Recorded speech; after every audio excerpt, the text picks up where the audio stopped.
Hi, good evening. Oh, let me pause this. I've heard a lot today, and I'm doing this because of our fans, our friends, people who are worried. I'm right here at home, no cause for alarm, and naturally I'll dismiss things that has to do with retrogression. Every Nigerian should be proud of me. Being in the UK, a city that is well known for pulling people down. I've survived all sorts. So the matter that they are propagating now is the smallest of matter.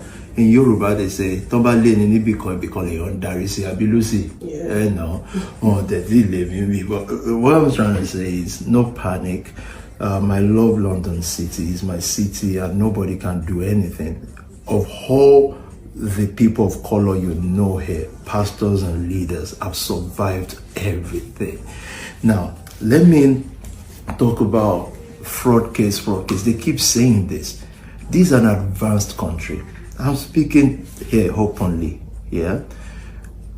After all these years, have you ever heard someone goes to the parliament and make all sort of complaints? Someone from another race and another color.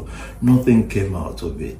So those who hate already. What you want to hear is not what you heard today. What you want to hear is they've arrested him for money, this money, that. Not one criminal case, not one money case. You should all be proud of me and of the nation family. So I'm here, I'm at home. Nobody should panic for me.